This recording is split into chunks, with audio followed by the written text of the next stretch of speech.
Porque la información es poder. Durante los siguientes 60 minutos, esta quedará al descubierto.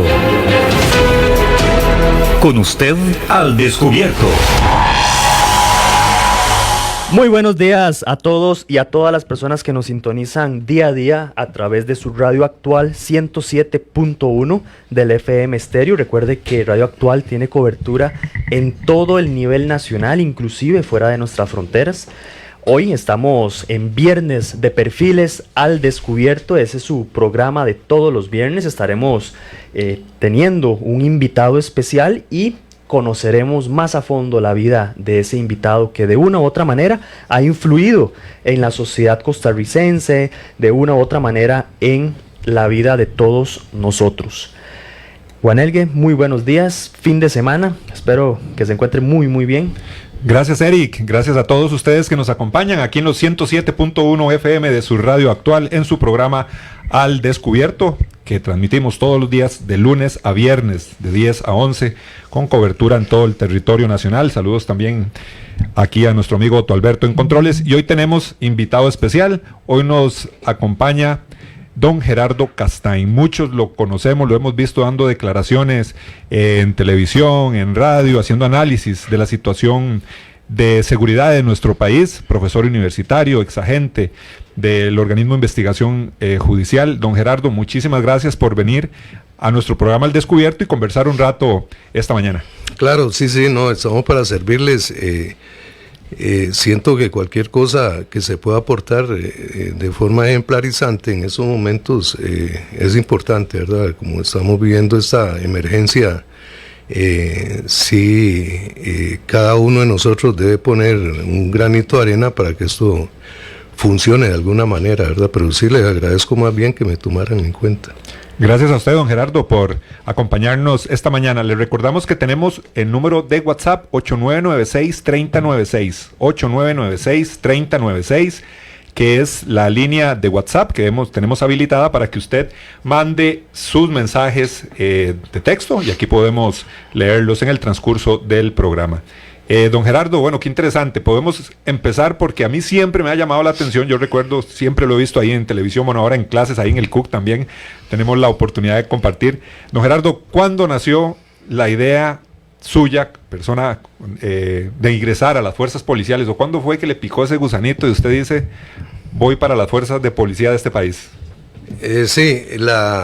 Bueno, yo nací en Punta Arenas, una familia extremadamente pobre, y luego nos trasladamos acá a San José. Y también por la necesidad de trabajar muy joven tuve que trabajar y hubo la oportunidad de ingresar a la Penitenciaría Central. Eso fue una experiencia, digamos, Acercarse un poquito. Una experiencia tal vez de algún modo traumática y positiva, porque eso era un mundo aparte. El tipo de delincuentes que habían en la Penitenciaría Central, la mayoría eran sumamente violentos. ¿Cuántos años tenía usted, don Gerardo? Cuando entré ahí, creo, tenía permiso de patronato como 17 años, algo así. Y de una vez a ver esas... Sí, claro, y fue duro, ¿verdad? Ese ambiente ese ambiente y cualquier ambiente similar donde hay drogas, hay vicios, lo puede absorber a uno. Usted tiene que estar muy bien centrado moralmente para no acceder a ese tipo de experiencias que lo pueden perjudicar. De ahí, de la penitenciaría, pasé a la Reforma recién hecha, era precioso, ese era un hotel de 5 estrellas, ahora es un desastre, ¿verdad? Pero era lindo, flores y zacatito y toda la cuestión, era precioso. Y de ahí pasé a un centro de prelibertad que se llama San Agustín, que queda en Heredia. Y ahí fue cuando ya empezó el proyecto de la Policía Judicial. Pues hay que hacer una diferencia, una cosa es el OIJ y otra cosa es la Policía Judicial. Y hubo un contacto con un señor Villalón, a quien le agradezco mucho, era el secretario general de ese organismo que estaba empezando a crecer. Y efectivamente ingresé a inspecciones oculares es la sección que se presenta a los sitios del suceso o a los escenarios del crimen, que es distinto a la escena del crimen, que hay un enredo con eso.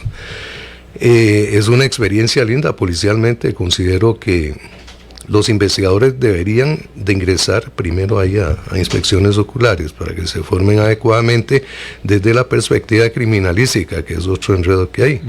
Inspecciones oculares debería pertenecer al Departamento de Ciencias Forenses y no a la Policía Judicial.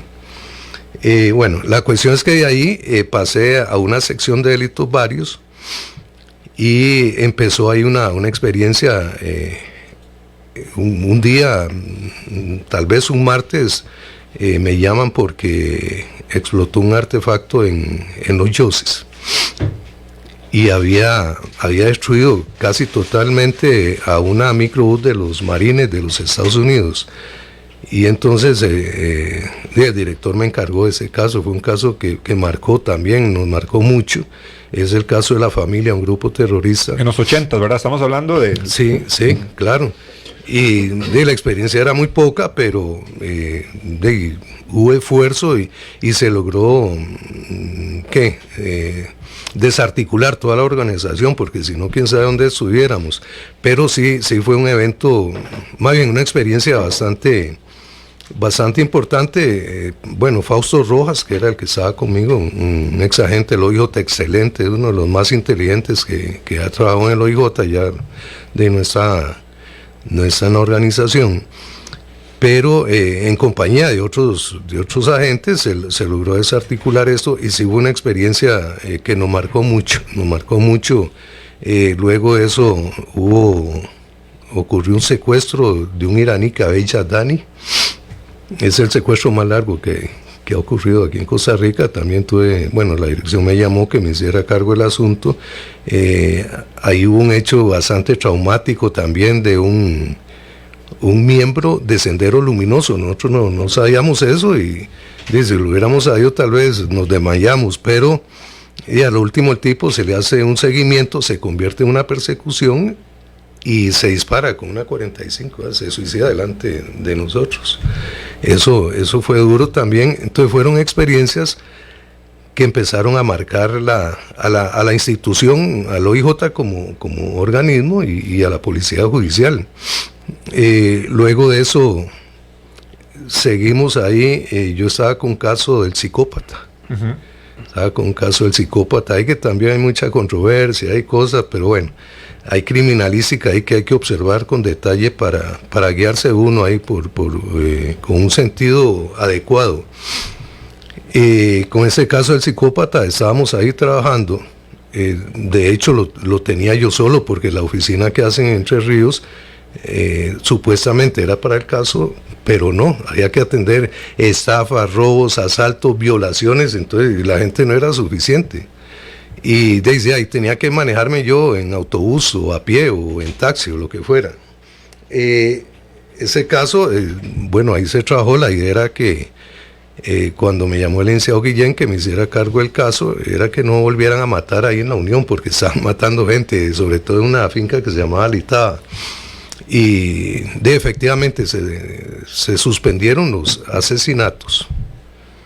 Y en ese interim es cuando sucede un hecho también que yo pensé que iba a cambiar la historia, sobre todo judicial de Costa Rica, que es la toma de rehenes de los magistrados, que se le llamó secuestro, ¿no? Eso no era un secuestro, era una toma de rehenes.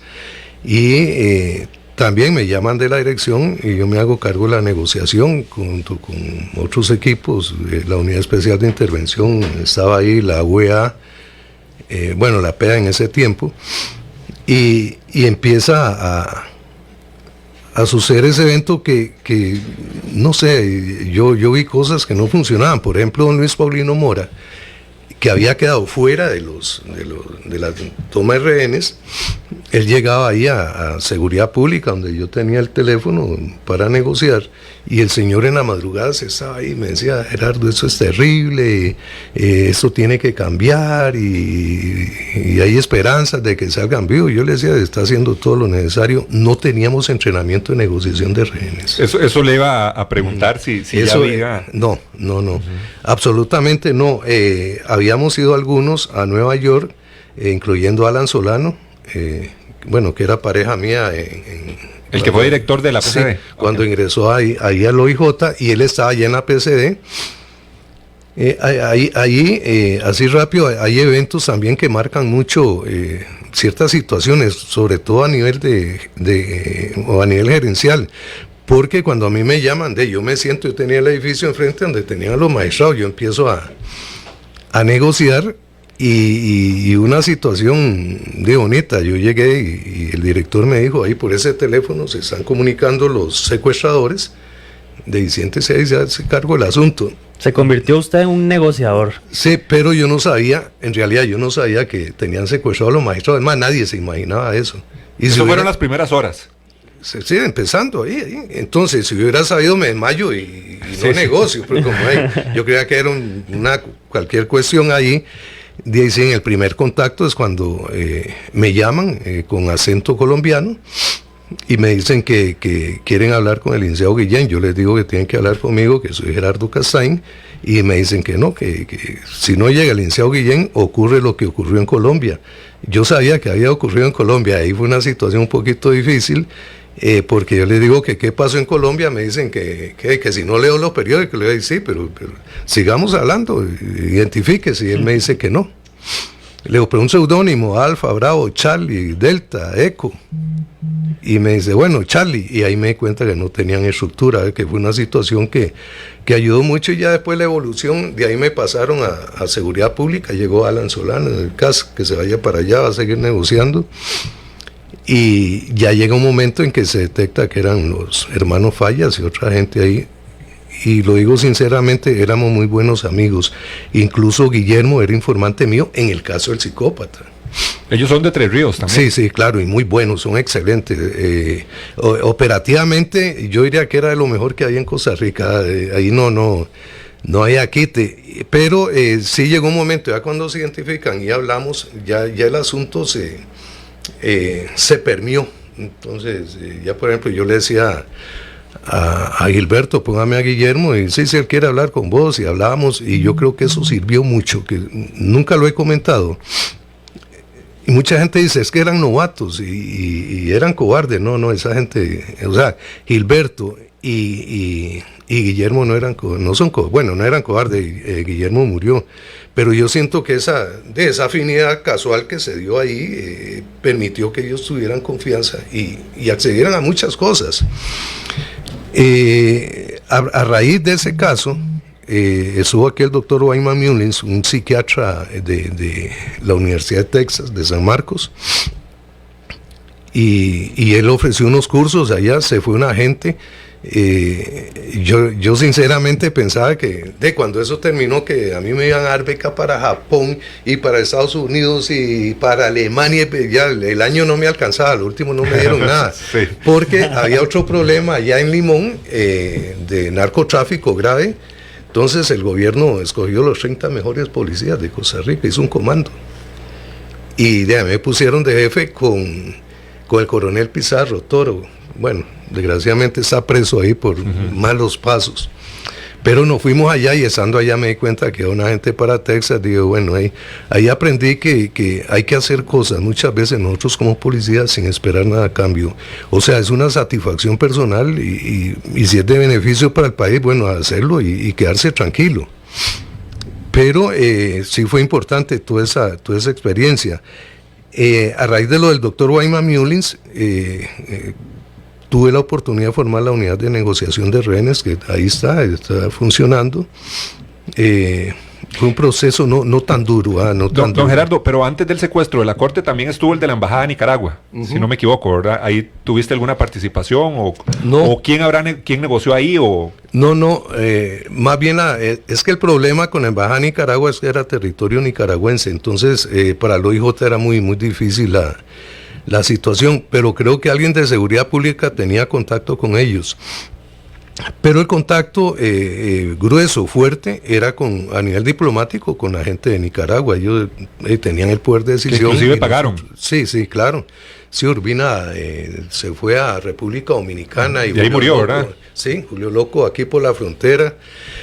Pero, es más, eso fue anterior a lo, ¿sí? a lo de la toma de rehenes de los, magistrados. Mucha gente decía que como este grupo había salido, le habían dado el dinero, entonces decían que el grupo que tomó la corte, a los magistrados, lo habían hecho por la facilidad con que se habían ido. Esas eran las especulaciones. Sí, pudo haber influido, claro.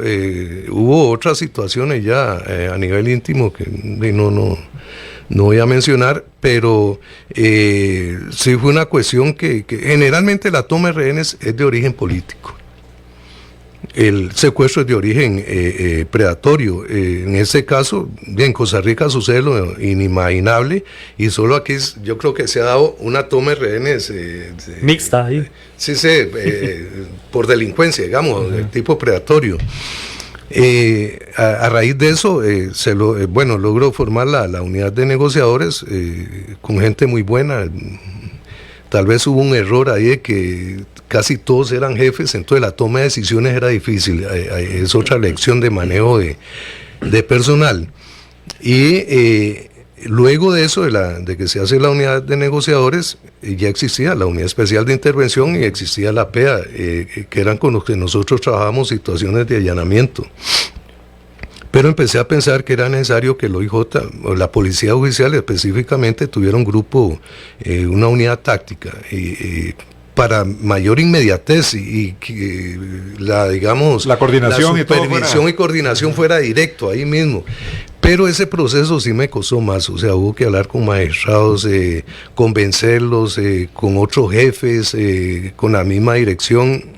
Había un señor Alvarado, no recuerdo, bueno, era el director, excelente.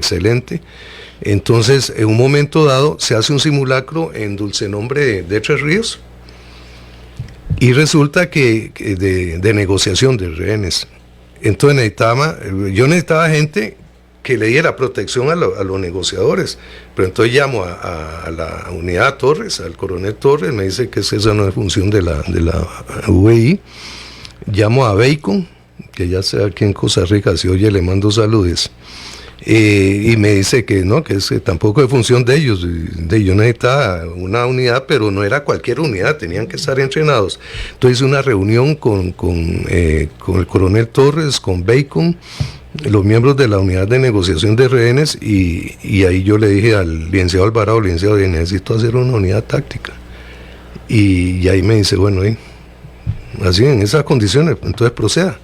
Y ahí se mandaron circulares por radio y llegaron muchos oferentes. Sí, allá a San Francisco, por cierto que fue un sábado, había un aguacero y todo el mundo ahí, llegaron bastantes, y yo había tenido oportunidad de entrenarme con SWAT, con unos compañeros de la Unidad Especial de Intervención en Charleston.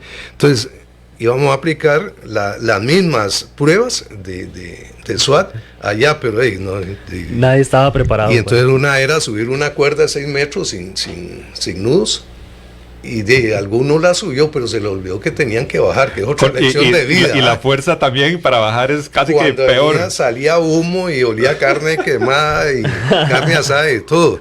Entonces, de ahí empezó la unidad táctica, que primero se llamó SPI, ahora se llama CERT, que está activa también, gracias a Dios. Son aportes que son necesarios y son de provecho para el país.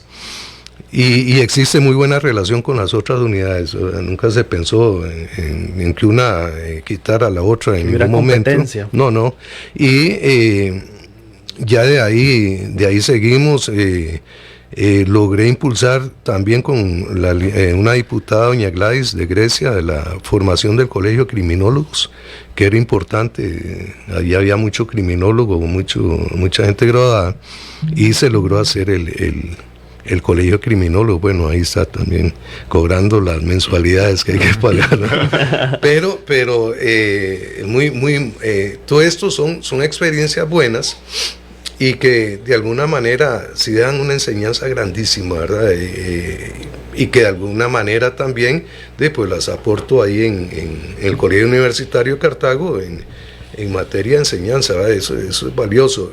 Siento que el policía, y es mi opinión muy personal, y le digo a los estudiantes, el que entra a la policía a cualquier nivel tiene que ser un ser anormal en el buen sentido de la palabra. nosotros no podemos ser iguales a todas las personas.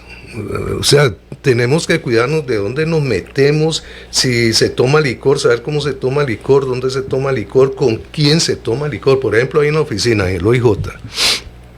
Yo tuve casos ahí graves, una muchacha que llegó y me habló, y mire, es que el OIJ es mi vida, y la mandan a Quepos. Y como al año me llama que si puede hablar conmigo, y yo la atendí y me dice, es que ahí me echaron.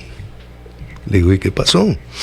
Dice, no, y fíjate que es que me hice un novio y los compañeros empezaron a hablar paja. Le digo, ¿pero quién era el novio? Me dice, no, es que como llegaba en un... ¿Cómo se llaman estos bichos que usaban en la guerra? Los Homer. Llegaba un Homer, dice, y tenía otro Homer, dice, y tenía como 4 cuadraciclos y un yate. Empezaron a hablar paja. Le digo, pero ¿cómo? ¿Y qué profesión tenía? No, era mecánico. Le digo, no, le digo, usted no quería el OIJ, o sea, no. Obviamente que era un narco. Entonces, desde esa perspectiva, sí, el que quiera entrar a la fuerza pública o al OIJ o PSD, cualquier lugar de esos, tiene que saber que debe ser un ser anormal. Ni la mamá ni el papá deben de saber qué es lo que está haciendo, aunque la gente piense que uno es raro. Pero yo tengo una pareja ahorita y me dice, pero es que ¿para dónde va? Le digo, es que no le puedo decir, y a nivel privado. Entonces, eso se tiene que manejar de otra manera. Tuve otra experiencia que fue con el asunto del atrincheramiento, que fue un atrincheramiento en Monteverde. Me llamó la Asamblea Legislativa a una comisión especial que analizó todo el comportamiento policial. Hubieron situaciones ahí que se pudieron mejorar. De hecho, algo positivo que salió de eso es que, y sin subestimar a nadie, los protocolos antes de Monteverde los hacía Seguridad Pública. Pero otro error que también nos enseña, incluso a nivel de organización, los protocolos se hacían con nombres. Entonces, Juan Elge le toca esto, a Eric le toca el otro, a Hassan el otro. Si se iba a Juan Elge, ya ahí no sucedía nada más. Entonces, los protocolos tienen que ser por puestos, no por nombres.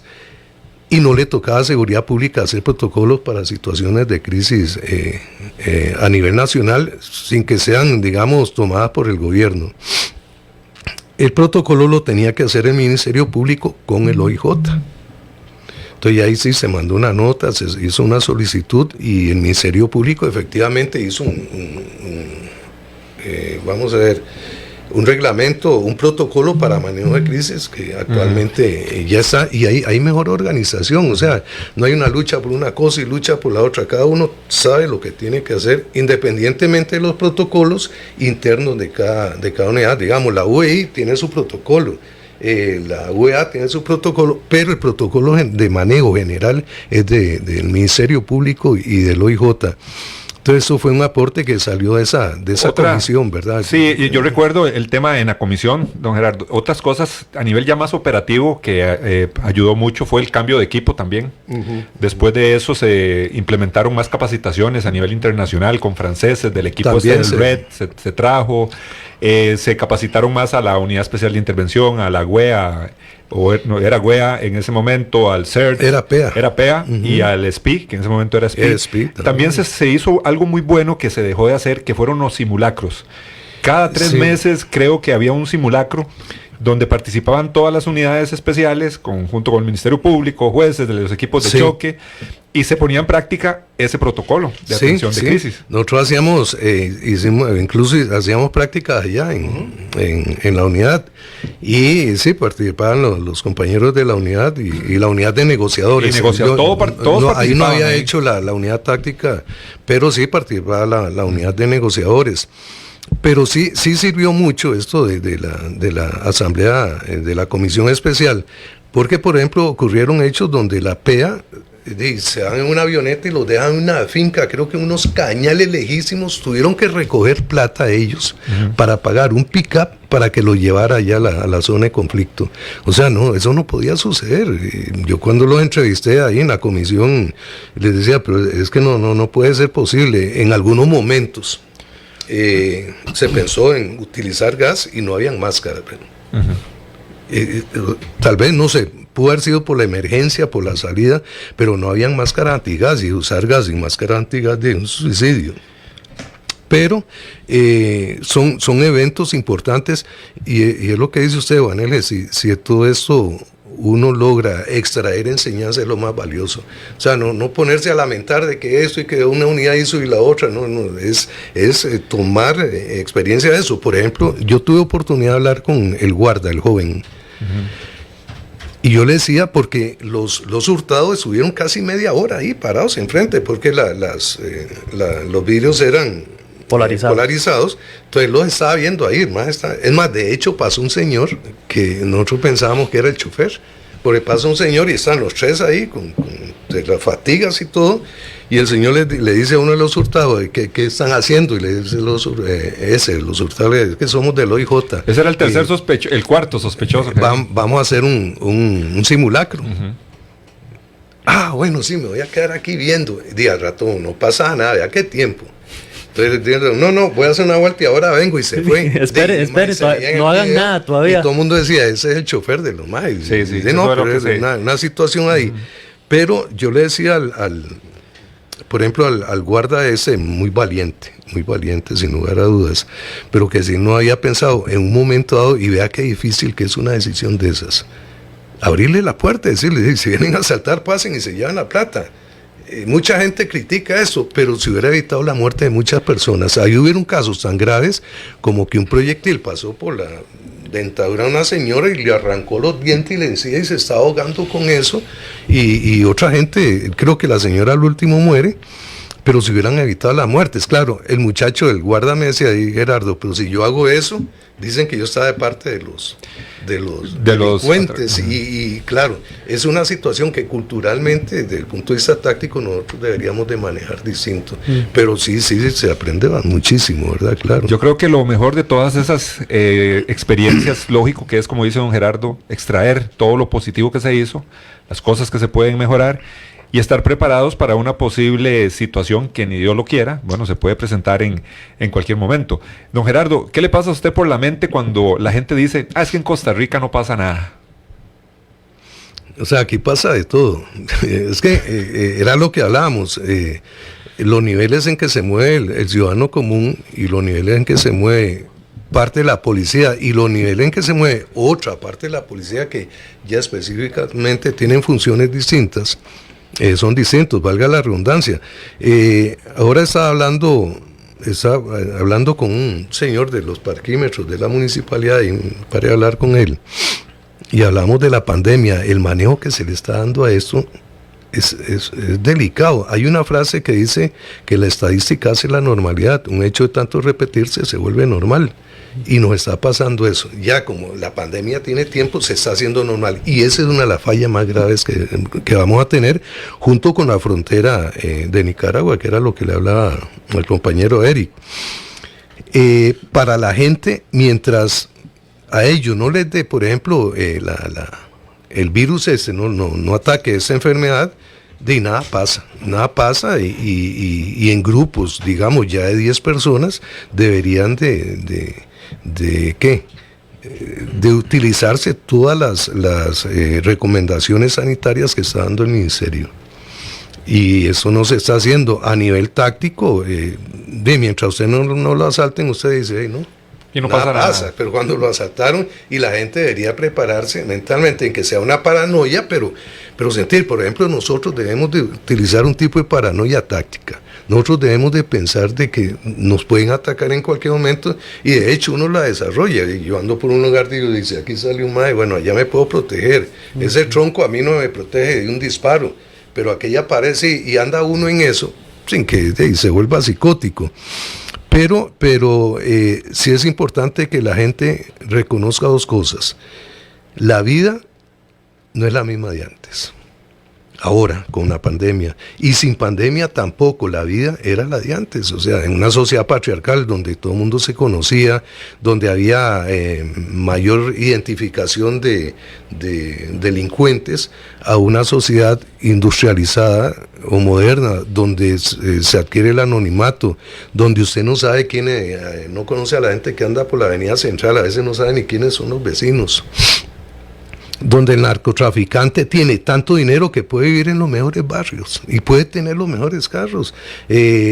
Aquella imagen que usted tenía del narco que era todo sucio y que andaba con un puro de marihuana, o del delincuente que andaba todo sucio, ya eso está superado. O sea, el tipo de delincuente ahora es un delincuente distinto, ¿verdad? Que es inteligente, que está organizado, que tiene incluso su nivel educativo alto, ¿verdad?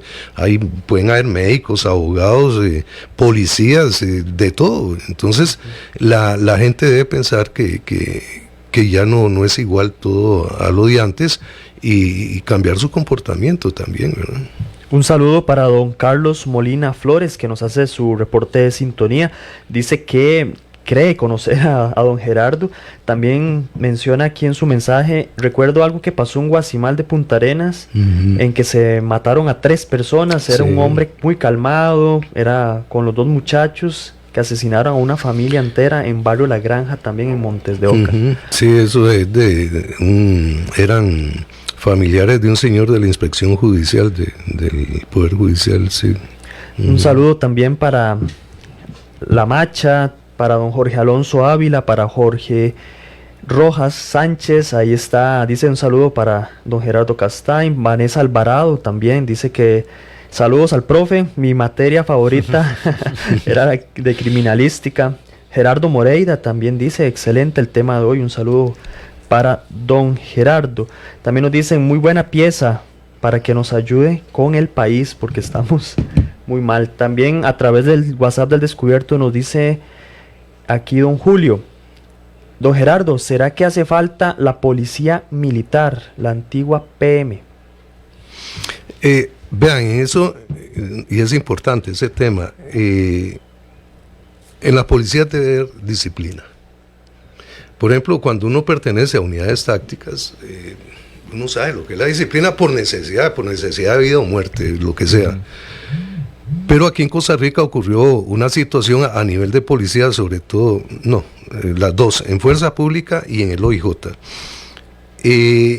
En los dos debe haber disciplina. Por ejemplo, yo no estoy de acuerdo en que, por ejemplo, en la Fuerza Pública, por su uniforme, todo, de que anden policías con barba. Y ahí debe haber una situación de reglas, de comportamiento jerárquico. Yo me acuerdo que una vez llegó una señora, puso una denuncia ahí en el OIJ, y estaba el subdirector, un señor Rodrigo Araya, le decían Chichas, yo lo quería mucho, pero tenía un carácter, el hijo es abogado. Un día estuve ahí en una entrevista en Canal 7 Radio, algo así, con él, muy bueno, excelente. Pero llegó la señora y puso la denuncia, y me acuerdo que don Rodrigo le dice, descríbame, ¿cómo eran los 2 muchachos que llegaron? Es que eran de barba y bigote, y le dije, no son del OIJ. Pero es que dijeron, no son del OIJ, ellos no usan barba ni usan bigote. Nosotros usamos la corbatita y camisita blanca y el saquito y toda la cuestión. Pero les cuento esta anécdota porque sí es importante y lo he hablado con algunos amigos, un amigo a quien estimo mucho, a Enrique Rodríguez, al coronel Enrique Rodríguez, que es un hombre extremadamente disciplinado, y le decía aquí que era necesario retomar algo que había antes, que eran los grados, no grados militares. Es que la gente confunde, o sea, todos los grados permiten que haya una disciplina, o sea, hay un respeto por el superior. Entonces, por ejemplo, esos grados los utiliza la Cruz Roja, los utiliza bomberos, ¿por qué no los va a utilizar la policía? Y yo siento que un momento dado alguien que está iluminado ahí en el gobierno, piense que eso es necesario que lo vuelvan a instalar. No es nada grave, no es nada malo. Hay cosas que hay que hacer. Por ejemplo, la policía de fronteras en esas montañas, los que hemos trabajado ahí sabemos lo que es eso. No lo van a poner ahí con uniforme y con zapatillas. O sea, tienen que andar armas de largo alcance, tienen que andar ropa apropiada, ya sea camuflaje o fatiga, pero son cosas que hay que hacer. Nosotros no podemos ser más papistas que el Papa. Entonces, esas jerarquías, yo siento que deben de ser tomadas a la mayor brevedad posible por la fuerza pública, pero no solo por la fuerza pública, sino también por el OIJ. En el OIJ hay mucha indisciplina precisamente porque todo es casi de tipo administrativo. Y hay un concepto, cuando yo estaba en el proceso de formar la unidad táctica, muchos compañeros me decían, mae, pero ¿para qué? Si nosotros somos inteligentes, somos investigadores, mae, nosotros no somos de choque, mae, que eso. No, mae, que el asunto no es así. O sea, hay un concepto en el OIJ equivocado de una nivelación administrativa y operativa que no debe suceder. Si yo soy el jefe de una delegación, yo voy a tener mi respeto. Aunque se cometen errores también, a veces ponen gente de afuera que no tiene experiencia, pero sí, eso de las jerarquías, lo que menciona el señor, sí lo debería tomar en cuenta la gente del gobierno, algún ministro, para que eso vuelva a existir, ¿no? Y es que para ganar un grado el expediente debía ser excelente, ¿verdad? No tener una sola mancha, y eso le daba más prestigio a esa persona que podían poner de líder de un grupo con su respectivo rango. Sí, es sumamente importante. Antes de la unidad táctica, digamos en los 80s, hubo una plaga, por decir algo, de secuestros ahí en la zona norte. Eran guerrilleros, era gente de mucho riesgo. Y entonces yo tenía como 11 compañeros que hacían ejercicio y todo sin que fuera la unidad táctica. Entonces no sé, yo los llamaba nada más y se iban, no preguntaban a dónde iban ni cuánto iban a estar ni nada, ahí nos íbamos y atendíamos los casos ahí en ¿cómo es? En la frontera, los casos de secuestro, y era gente que espontáneamente disciplinada, no era una cuestión que se establecía, sino que de donde nos metíamos y el riesgo de morir lo hacía uno ser disciplinado.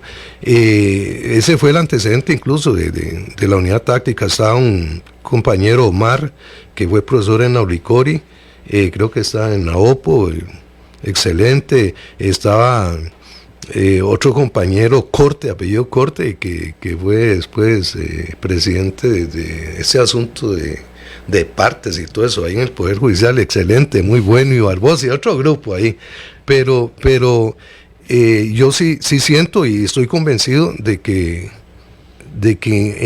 yo diría que a la mayor brevedad posible debería de establecerse esa estructura de grados.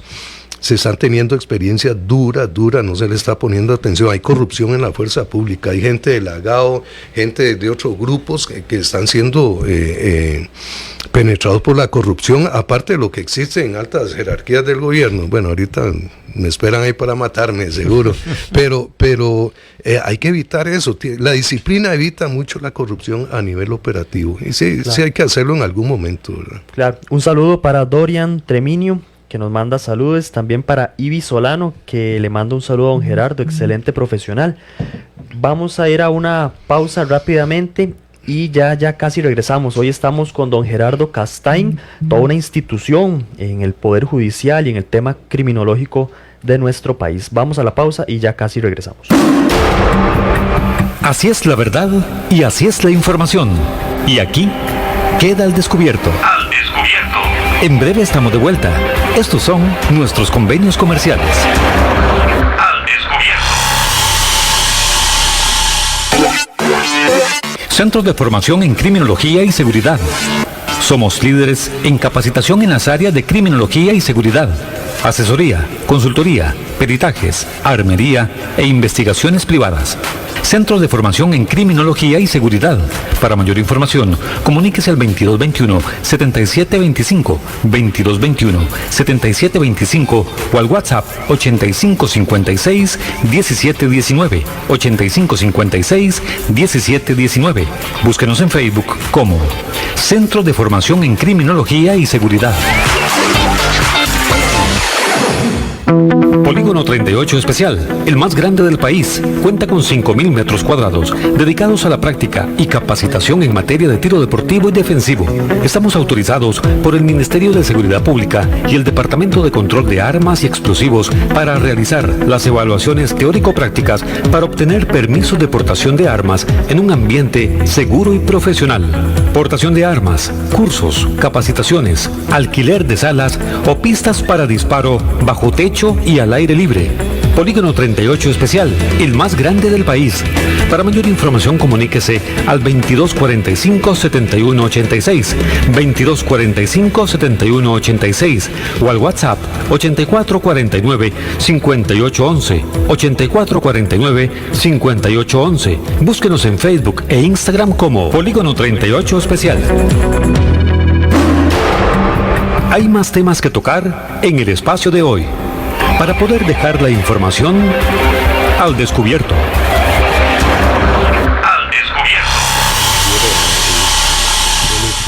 Continuamos en su programa Al Descubierto. Hoy estamos viernes y hoy nos acompaña don Gerardo Castain. Estamos hablando de su experiencia como agente judicial, también como profesor universitario y criminólogo. Don Gerardo, muchos eventos han pasado durante su carrera, muchos años. Bueno, la creación del SPI, que ahora es el CERT, que es el equipo táctico. Bueno, eso es interesantísimo y un gran aporte a lo que es el sistema judicial y también a la policía en toda su perspectiva. Tenemos mensajes, Eric. Un saludo para Catherine Rodríguez, para Cristel Espinosa, que dice excelente profesional. Saludes a don Gerardo. También Alexa PM dice excelente, profe. Eso que usted dice totalmente cierto. Falta tanta disciplina y lealtad dentro de las unidades policiales. También tenemos aquí una consulta que nos hace Helen a través de el WhatsApp del Descubierto. Dice: ¿cómo analiza usted la policía táctica, haciendo referencia al SPI, a la policía táctica actual del OIJ como lo es el CER? ¿Cuál podría ser tal vez esas diferencias? Sí, eso fue un proceso,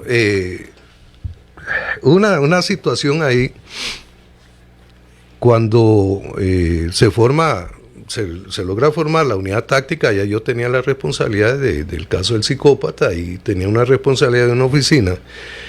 Y sí hablé con los directores, y es más, ellos me llamaron, me dijeron que era demasiada responsabilidad, que tenía que dejar alguna, y me quedé con la unidad de negociadores, y ahí siguió el proceso de la unidad táctica hasta que hubieron algunos eventos. Yo no los tengo claros porque no me quise involucrar, pero hubieron algunos eventos en fricción con el Ministerio Público. Y esto hizo que la dirección suspendiera las actividades durante un tiempo de la unidad táctica, y luego se retomaron con la incorporación de un compañero de la unidad especial de intervención, Montalbán. Él llegó ahí, entonces siguió la unidad táctica y le cambiaron el nombre a CERT.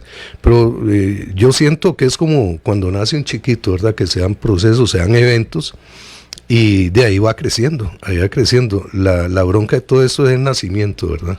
Sí, eventos que ponen a prueba. Si ya nació, de ahí se va criando, ¿verdad? Pero sí son unidades, es más, son unidades de mucho cuidado. Tanto la unidad especial de intervención como la UEA es ahora, la Unidad Especial de Apoyo, la que era la PEA, y la unidad táctica del OIJ, cuando hay allanamientos,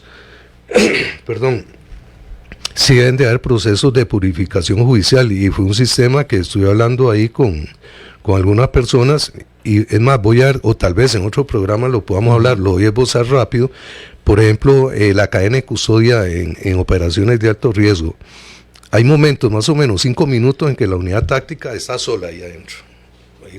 Ahí nadie sabe qué pasa. Ahí no es, pero ahí viene un problema. Nosotros tuvimos una experiencia donde un traficante decía, bueno, de los 4 kilos que hay ahí, es que 2 son de fulano y los otros 2, pero no habían 4 kilos, eran 3. Pero la forma espontánea en que él lo decía, uno podía dar por un hecho que era cierto, que habían 4 kilos.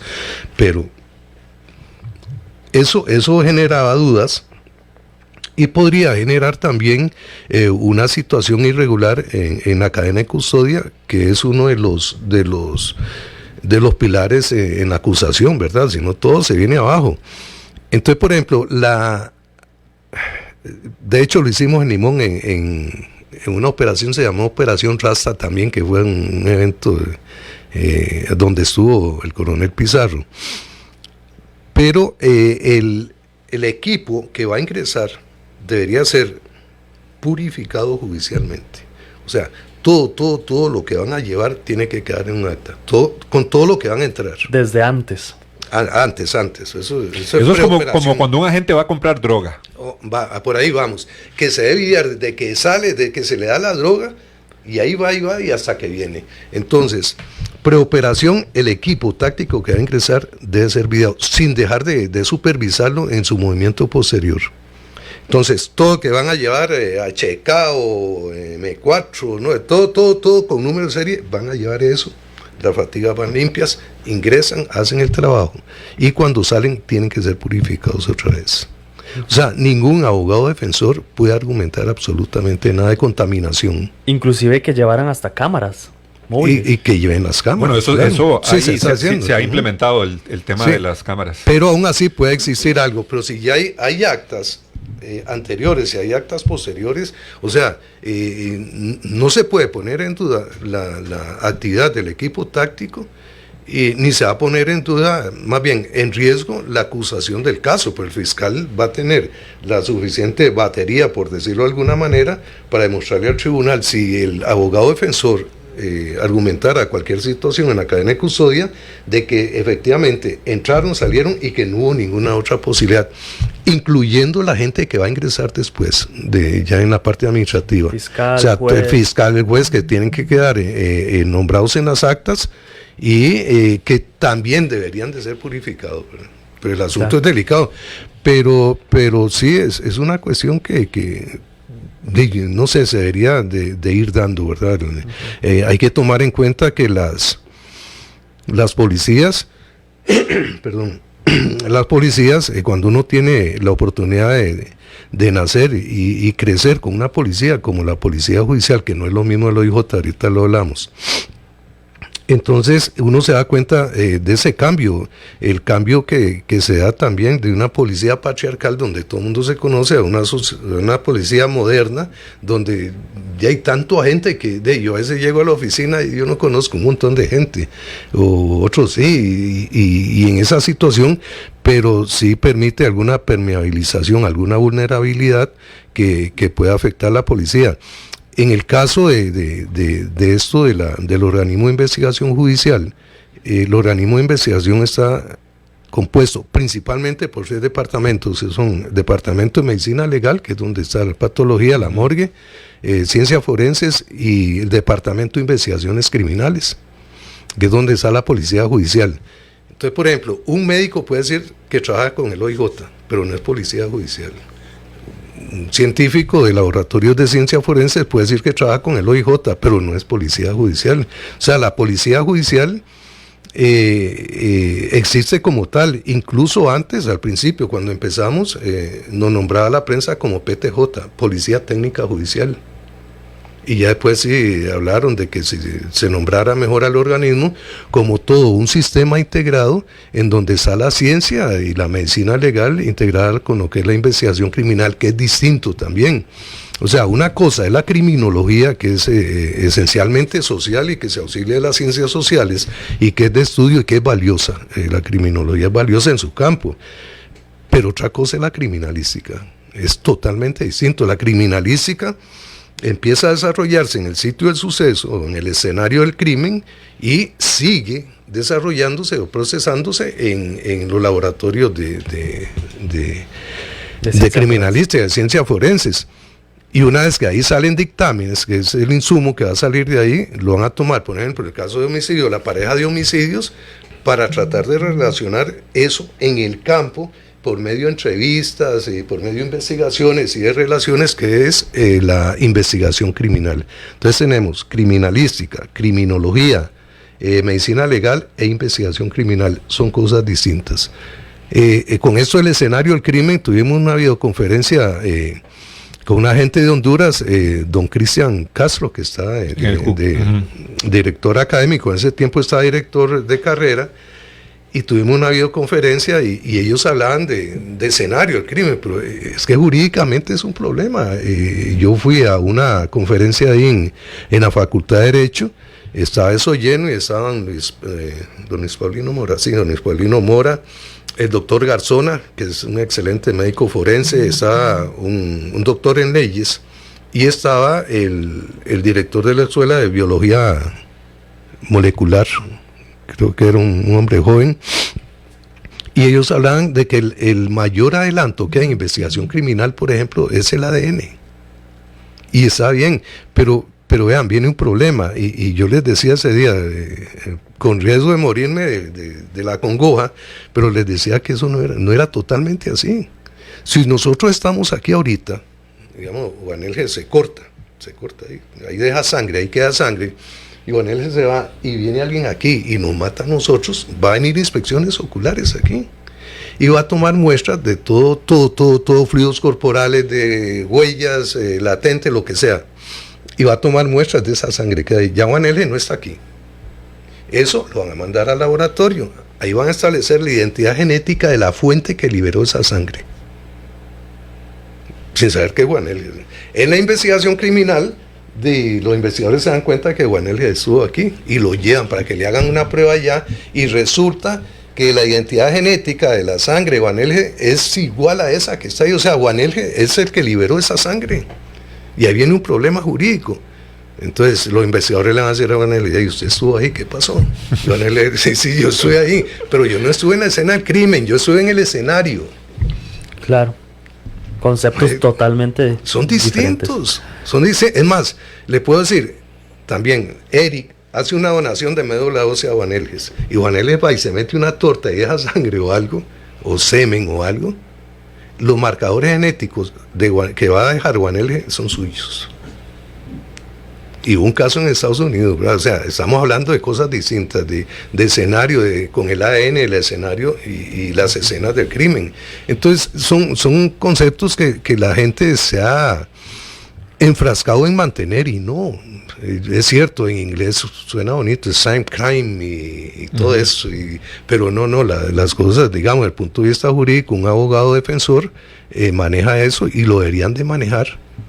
Y pueden tener éxito en muchas cosas, ¿verdad? Pero todo esto es muy lindo, ¿verdad? ¿Qué? Lo que nos queda muy claro, don Gerardo, es la necesidad de la especialización de todos los agentes, ¿verdad? Eso es súper importante y súper necesario. También me llama mucho la atención usted que vio los comienzos de la PTJ, ¿verdad? PTJ. Y pensar en los nuevos estudiantes que tiene usted, por ejemplo, en el Colegio Universitario de Cartago. Claro, sí. Usted entró de una forma hace no sé cuántos años, ¿verdad? Y de qué se van a topar los nuevos estudiantes, la capacitación, ya es el sistema está más profesionalizado, gracias, sí, claro, a personas que fueron dando esos caminos, esos primeros trayectos en todo esto. Ahora se ha despertado una locura y mucha gente le gusta el tema, a diferencia de antes, que la gente decía, el que trabaja en esto es porque no encuentra trabajo, por ejemplo, en sectores policiales. Sí, claro, y se presenta otro fenómeno que es que mucha gente toma el OIJ o la fuerza pública como un trampolín, o sea, los toman como un medio para lograr un fin, y eso afecta mucho también. Algo que afectó, no sé, en forma rápida, la investigación criminal en Costa Rica fue de 1998, entra en vigencia el Código Procesal actual, y antes de 1998, digamos, nosotros éramos protagonistas en la investigación criminal, pero después de ese año se establece una figura técnico-jurídica que se llama la dirección funcional, que es el control y supervisión de la investigación criminal por parte del Ministerio Público, y se dieron situaciones ahí de manejo, yo diría que social, porque se nombraban muchos fiscales que venían saliendo de una universidad sin ningún tipo de experiencia. El OIJ en ese momento tenía gente tan buena, de una experiencia tan grande como Hugo Izquierdo, Alvarado, no sé, otros compañeros ahí. Entonces empezó a generarse un choque entre decisiones que no tenían un basamento operativo, experticio, sino que eran operaciones basadas propiamente en la ley, que no iban a funcionar en ese momento, y se generaron hasta problemas, ¿verdad? Pero sí, hay que ir superando todo eso. Muy bien, muy bien. Hoy nos acompañó don Gerardo Castaing en su programa Al Descubierto. Muy, muy rica esta conversación, Juan Elge, sin duda. Toda la experiencia, toda la trayectoria en los casos más sonados de este país, don Gerardo ha participado, y esa experiencia sin duda es de aprovecharse para todos y cada uno de nosotros, todos los que nos gusta este tema, así como lo está haciendo a través de su enseñanza en el Colegio Universitario de Cartago. Definitivamente, muchas, así como don Gerardo, nuestro país tiene muchas personas con experiencia en el campo de la seguridad. Hay que aprovecharlo más en estos tiempos tan convulsos. Yo creo que el aporte que nos puede dar personas como don Gerardo a todos los costarricenses es muy valioso. Don Gerardo, que no sea la última vez que viene a nuestro programa. Sí, ahí estamos a la disposición, todo lo que sea aportar a las personas para que tengan una mejor comprensión de las cosas, si procede, ahí estamos, ¿verdad? Muchísimas gracias. Gracias a ustedes. Gracias a Otto en Controles. Bueno, Eric, nos vamos. Los esperamos el lunes a partir de las 10 de la mañana.